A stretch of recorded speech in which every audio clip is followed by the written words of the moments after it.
आज की इस वीडियो के अंदर हम बात करने जा रहे हैं लॉग एड टेस्ट के हवाले से। लॉग एड टेस्ट के हवाले से हमने एक मॉक टेस्ट की जो सीरीज़ थी वो शुरू की थी। ये वीडियो उसी टेस्ट सीरीज़ का एक हिस्सा है। इस वीडियो के अंदर हम बात करने जा रहे हैं सिविल प्रोसीजर कोड 1908 के सेक्शंस के हवाले से। MCQs शामिल किए जा रहे हैं। आइए इनको शुरू। क्वेश्चन नंबर 1 है हमारे पास, please choose the correct answer. तो क्वेश्चन नंबर 1 का दुरुस्त ऑप्शन है option A, the code of civil procedure 1908। Question number 2 है हमारे पास, how many sections in CPC are included. CPC के अंदर टोटल जो सेक्शंस शामिल किए गए हैं वो हैं 158। क्वेश्चन नंबर 2 का दुरुस्त ऑप्शन है option A. Question number 3, decree should be given in suit. Decree जो है ये सूट के अंदर जो है दी जाती है। तो क्वेश्चन नंबर 3 का दुरुस्त ऑप्शन है ऑप्शन ए, suit. Question number 4, decree holder means any person. Decree holder से क्या मुराद है यहाँ पे? डिक्री होल्डर से मुराद ऐसा शख्स है जिसकी फेवर में डिक्री पास की गई हो। तो क्वेश्चन नंबर 4 का दुरुस्त ऑप्शन है option A, in whose favour decree has been passed. Question number 5, foreign court has any jurisdiction in Pakistan. Foreign courts की ज्यूरिसडिक्शन जो है पाकिस्तान के अंदर नहीं है। क्वेश्चन नंबर 5 का दुरुस्त ऑप्शन है option B, no. Question number 6, foreign judgment means a judgment passed by. Foreign judgment से मुराद एक ऐसी जजमेंट है जो कि पास की जाती है फॉरेन कोर्ट की जानिब से। क्वेश्चन नंबर 6 का दुरुस्त ऑप्शन है ऑप्शन सी। क्वेश्चन नंबर 7 है हमारे पास, जज मीन्स, जज से क्या मुराद लिया जाता है CPC के अंदर? तो जज से मुराद है presiding officer of the court. Question number 7 का दुरुस्त ऑप्शन है option A. Question number 9, judgment debtor means any person. Judgment debtor से यहाँ पे क्या मुराद लिया जाता है? जजमेंट डेटर एक ऐसा शख्स होता है जिसके अगेंस्ट कोई भी डिक्री पास की जाए। क्वेश्चन नंबर 9 का दुरुस्त ऑप्शन है option A, against whom a decree has been passed. Question number 10, mean profit of a property means those profits which the person holds in। Main profit जो है ये एक ऐसा प्रॉफिट होता है जो कि किसी भी प्रॉपर्टी से कोई भी शख्स हासिल करता है और वो उस प्रॉपर्टी के ऊपर रॉन्गफुल पोजेशन होल्ड कर रहा होता है। तो क्वेश्चन नंबर 10 का दुरुस्त ऑप्शन है ऑप्शन बी, रॉन्गफुल पोजेशन। यानी कि मीन प्रॉफिट से मुराद ऐसा प्रॉफिट जो कि कोई भी शख्स किसी भी प्रॉपर्टी से वो प्रॉफिट हासिल करे और उस शख्स के पास वो प्रॉपर्टी जो है या उसकी पोजेशन रॉन्गफुल हो।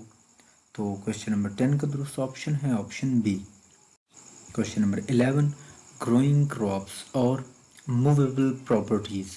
जो ग्रोइंग क्रॉप्स हैं ये मूवेबल प्रॉपर्टीज़ होती हैं। क्वेश्चन नंबर 11 का दुरुस्त ऑप्शन है option A.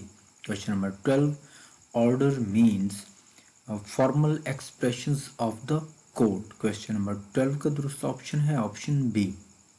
Question number 13, the suit shall be filed in. Suit जो है हमेशा लोएस्ट कॉम्पिटेंट कोड के अंदर फाइल किया जाता है। क्वेश्चन नंबर 13 का दुरुस्त ऑप्शन है option A, lowest competent code. Question number 14, principle of res judicata is given in. जो रेस जुडिकाटा का प्रिंसिपल है ये दिया गया है सेक्शन 11 CPC के अंदर। क्वेश्चन नंबर 14 का दुरुस्त ऑप्शन है option A. Question number 15, where a person challenges the validity of a judgment, decree or order on the plea of fraud, misrepresentation, has shall file an application under section। कोई भी शख्स अगर किसी भी judgement की validity को challenge करेगा या डिक्री को चैलेंज करेगा, वहाँ पे वो प्ली लेगा कि इस जो जजमेंट पास की गई है ये फ्रॉडुलेंटली पास करवाई गई है या मिस रिप्रेजेंटेशन के ज़रिए से फाइल करवाई गई है, तो इस पर्पज़ के लिए वो कॉम्पिटेंट कोर्ट के अंदर एक एप्लीकेशन फ़ाइल करेगा जो कि सेक्शन 12 सब सेक्शन 2 के तहत फ़ाइल की जाती है अंडर CPC। तो क्वेश्चन नंबर 15 का दुरुस्त ऑप्शन है ऑप्शन ए, 12 सब सेक्शन 2। तो आम अल्फाज में हम इसे कोर्ट की लैंग्वेज में आमतौर पे वकला जो हैं 12(2) की एप्लीकेशन बोलते हैं। तो क्वेश्चन नंबर 15 का दुरुस्त ऑप्शन है ऑप्शन ए।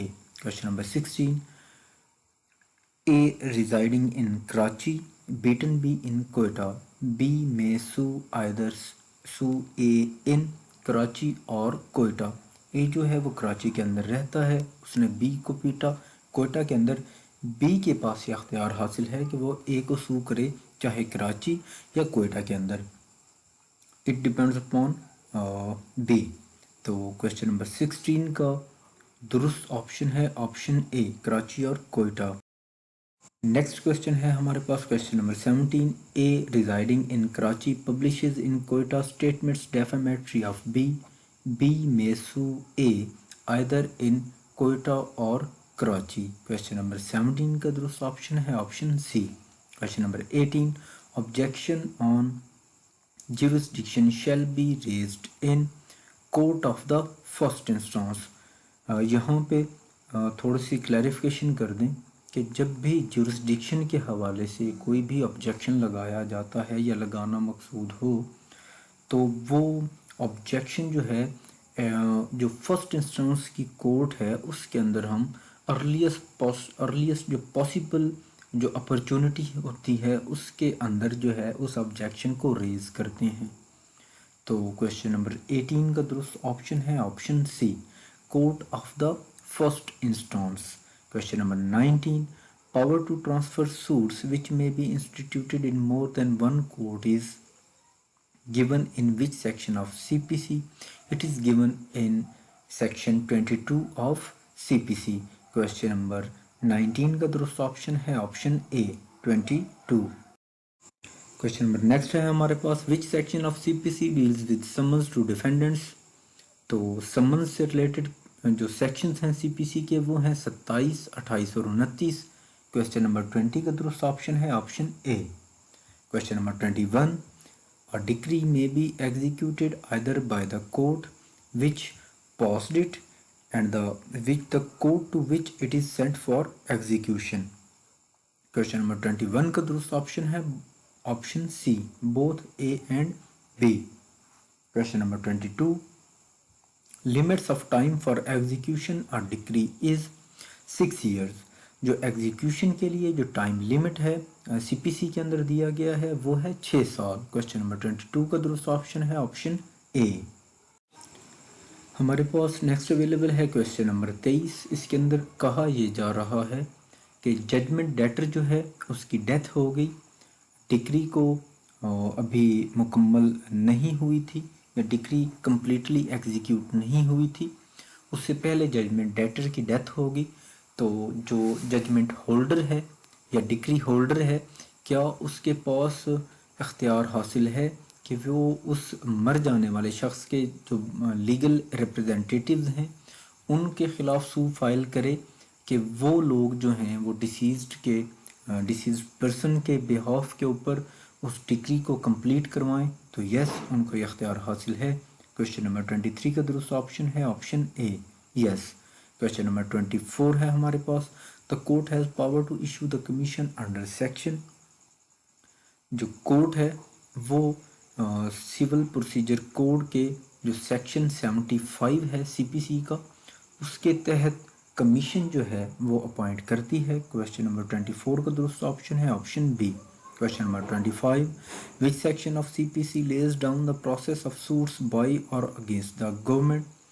जो CPC का जो सेक्शन है 79, ये गवर्नमेंट के अगेंस्ट जो सूट्स फाइल किए जाते हैं उनका प्रोसेस जो है उसको बताता है, बयान करता है। क्वेश्चन नंबर 25 का दुरुस्त ऑप्शन है ऑप्शन ए 79। क्वेश्चन नंबर 26 है हमारे पास, if an alien is residing in Pakistan he may sue someone with the permission of. कोई भी एलियन पाकिस्तान के अंदर रह रहा है और अगर उसने किसी मैटर के ऊपर किसी को सू करना है तो वो फेडरल गवर्नमेंट से पहले इजाज़त लेगा, उसके बाद वो सूट फाइल कर सकता है। क्वेश्चन नंबर 26 का दुरुस्त ऑप्शन है option B. Question number 27, supplemental proceedings are given in which section of CPC। Supplemental जो प्रोसीडिंग्स हैं वो सेक्शन 94 CPC के अंदर दी गई हैं। क्वेश्चन नंबर 27 का दुरुस्त ऑप्शन है option A 94। Question number 28, no appeal shall lie from a decree passed by, appeal जो है लॉय नहीं कर सकती उस डिक्री के अगेंस्ट जो कि पार्टीज ने अपनी आपस में म्यूचुअल कंसेंट से कोई भी डिक्री पास करवाई हो। क्वेश्चन नंबर 28 का दुरुस्त ऑप्शन है option B, consent of. Question number 29, second appeal lies to, second appeal जो है ये लॉय करती है हाई कोर्ट को। क्वेश्चन नंबर 29 का दुरुस्त ऑप्शन है option A. Question number 30, which section of CPC deals with revision, revision से सीपीसी का जो सेक्शन है वो डील करता है वो है 115। क्वेश्चन नंबर 30 का दुरुस्त ऑप्शन है option C. Question number 31, any court may state a case and refer the same for the opinion of the High Court under which section of CPC such reference shall be made to the High Court। यहाँ पे कहा यह जा रहा है कि अगर किसी भी कोर्ट ने किसी भी मैटर के ऊपर हाई कोर्ट की ओपिनियन लेनी हो तो वो उस मैटर को रेफ़र करता है हाई कोर्ट को। तो किस सेक्शन के तहत सीपीसी के उस कोर्ट को ये मैटर जो है हाई कोर्ट को रेफ़र करने का इख्तियार हासिल है, वो है सेक्शन 113। क्वेश्चन नंबर 31 का दुरुस्त ऑप्शन है ऑप्शन सी। क्वेश्चन नंबर 32 है हमारे पास, exemption of certain women from personal appearance under, बाज़ ख़वातीन को चंद एक सूरत हाल के अंदर एग्जेम्पशन हासिल है पर्सनल अपीयरेंस से, और ये जो प्रोविज़न है ये बयान की गई है सेक्शन 132 सीपीसी के अंदर। क्वेश्चन नंबर 32 का दुरुस्त ऑप्शन है option A, section 132 of CPC. Question number 33, under which section of CPC court holds inherent power, court के पास जो इनहेरेंट पावर है वो अंडर सेक्शन 151 ऑफ सीपीसी है। क्वेश्चन नंबर 33 का दुरुस्त ऑप्शन है option B.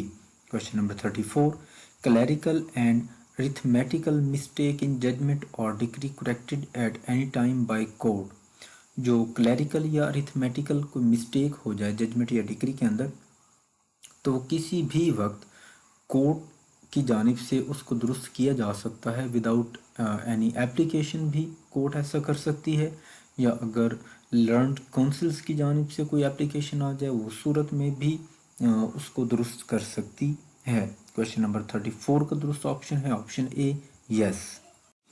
Question number 35, review is given under which section of CPC, review का जो ऑप्शन दिया गया है वो सेक्शन सीपीसी के 114 के अंदर दिया गया है। क्वेश्चन नंबर 35 का दुरुस्त ऑप्शन है ऑप्शन ए, 114।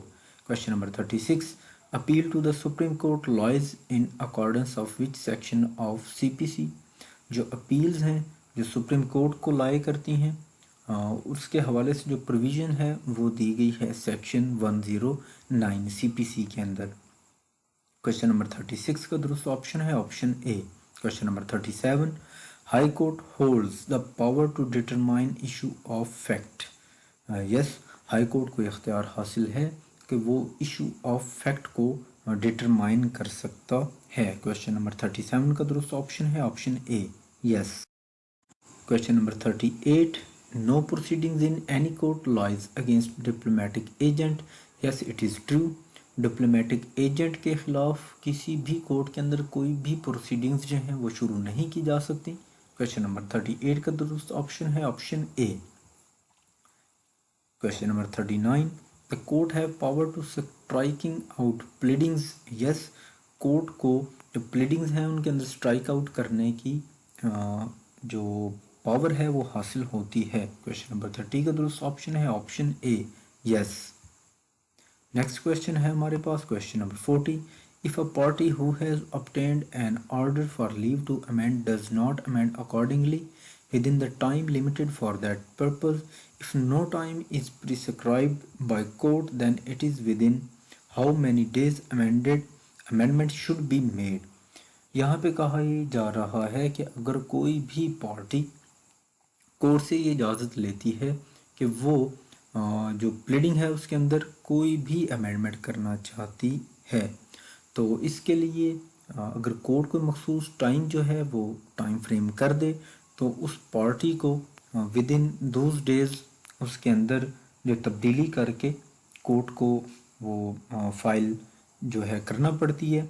लेकिन अगर इस हवाले से कोई मखसूस टाइम जो फ्रेम है अगर ना दिया गया हो कोर्ट की जानिब से, तो वो इस मकसद के लिए ऑटोमेटिकली जो चीज़ अज्यूम कर ली जाती है वो है 14 दिन, कि 14 दिन के अंदर पार्टी जो है इस अमेंडमेंट को मुकम्मल करके कोर्ट के अंदर फाइल कर देगी।